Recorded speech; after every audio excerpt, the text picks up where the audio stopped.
Đừng nói do itu cứ đê itu đê today là today giờ là một trò tiệc công hậu nữa thì nó bên nhau hỏi này nhớ từ các công hậu học sinh này thủ của mấy ai mà cũng cho tôi mấy tụi cứ đê nó nè chị tụi này tụi cứ đê quá thì nó lo một trong từ công hậu ít xa từ lần ra nè chị cho tốt công hậu nó chị tốt la tụi đê nó tụi cứ đê nó chị ta xin cụ tát tỏ nhớ trên cụ tụi cái đê nó như khó ta lại ạ như khó ta thì chúng ở đây là nè chị bé tua ở xí nó nọ bé tua sai vì này ạ chị ít xe tới mua cho được cũng hậu là xí cụ chừng tát tỏ là cá là chị bé một con nó xe cũng hậu rồi trả lại nữa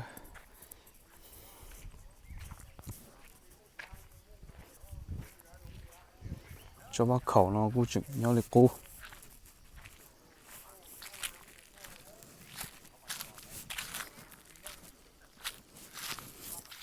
mà món câu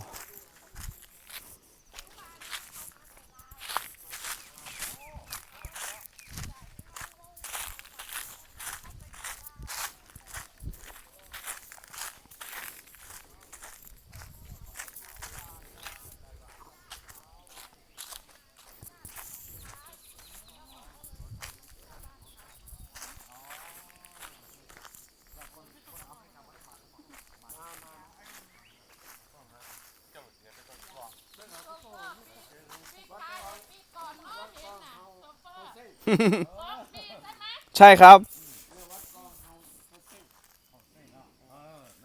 พี่ชายแกเป็นคนที่สร้างพี่ชายแกเลยเดี๋ยวนี้แกอยู่ลำพูนเป็นโยแต่ก่อนแกอยู่ภูชีฟ้าแกย้ายมาอยู่ซื้อที่อยู่ลำพูนลำพูนเนาะแกก็มานอนด้วย9 คืนนะไปอยู่รีไทยนะอ๋อแกมาร้องไห้กอดไปให้ร้องไห้ให้ใจเลยใส่ผมเลยเนี่ยทำยายนี่มาร้องไห้แกบอกว่าไม่เห็นที่เก่านะแล้วเขาจะยกไปเนี่ยเขาจะยกไปศูนย์แล้วทีนี้เขาจะยกไปแล้วไอ้ผมเนี่ยไปเล่นด้วยก็แล้วแต่เขาจะเอาไปเขาก็เลยไอ้คนที่จะยกไปเขาว่าเขาเลยต้องตาย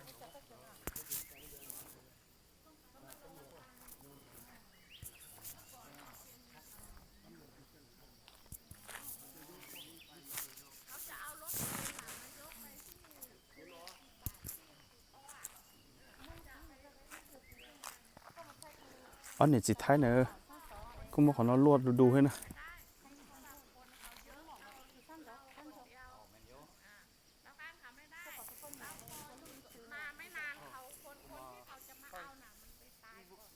อันนี้เขาทุบแล้วนะโอ้เขามาทุบเลยนั่นน่ะไปลอยทุบทางด้านน่ะ4 คนเลยอยู่ที่นี่ไม่เห็นเอาตำรวจมารถเอาตำรวจมาโมที่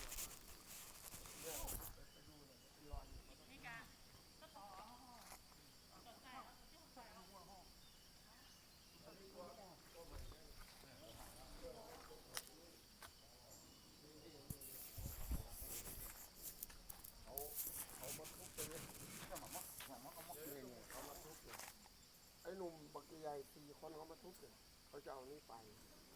โอ้แต่ถ้าไม่ดูแลรักษาเขาไปจริงเอาไปจริงเนาะตำรวจมาเขาทุบไทยที่จะให้ที่จอมบอกแล้วจอนนั่นก็ทำลายคุกมันตั้งเหมือนได้ทุกละจอนนั่นก็ให้เตะอยู่ตรงกลางจอนเราซื้อตัวหรอนะซื้อตัวได้แล้วรถถือสีน่ะแล้วตรงกลางอยู่ตรงสนองภาษาเป็นเย็นไม่ใช่หรือต้องภาษาตานี่สีนอกของกูนะทำไมเสียนอกเพื่อนกลางวันมานอนเล่นอยู่ที่นี่เย็นดีเนี่ยนั่นแหละเย็นดีนะเย็นดีเนาะดีก็ไปอยู่บ้านก็เปิดพัดลมโอ้แมนโยแต่มันเสียงมันตีสองแล้วมันจะรู้จงมันตาเป็นเหมือนเจ๊จอดตั้งเหมือนเราจุดชิวๆคนเดียวจอดนั่งอยู่ตรงกลางจอดเราจุดโตคนเดียวจอดตั้งเหมือนอยู่เราอยู่ตรงกลางจอดนั่นแหละเราคือเกตุตัวเลย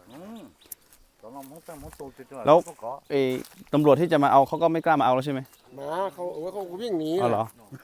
เขาก็วิ่งแล้วจะจับแล้ว ถือว่าบุกรุกของเราอ่ะ อ๋อก ฎหมายไทยอ่ะไหม เอาแล้วเขามาทำอะไรทำไมลุ ก็ ง ไม่รู้แหละเขามาทุบเลย เหรอ ก้อน8 ปอนด์เขาบอกก้อนใหญ่ๆนะ อ๋อ ยืนโน้ตเขาป้องป้องอยู่โน่นได้ยิน อ่า เลยว่านึกว่าเขาทุบอะไรแล้วมาดูแล้วเขาขึ้นบนนั้นเลยต่อ อ๋อ ขึ้นบนแท่นอ่ะทุบ อืม โอ้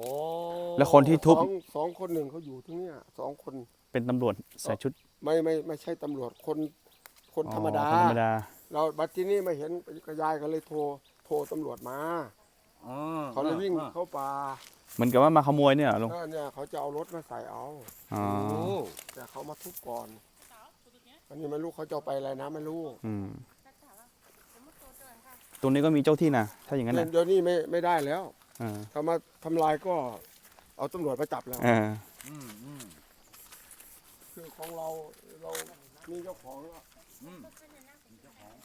มีเขาว่าเป็นสัตว์เป็นส่วนแล้วนี่หมูตัวเก่านะหมูตัวเก่ามันใช้ก็ห่อ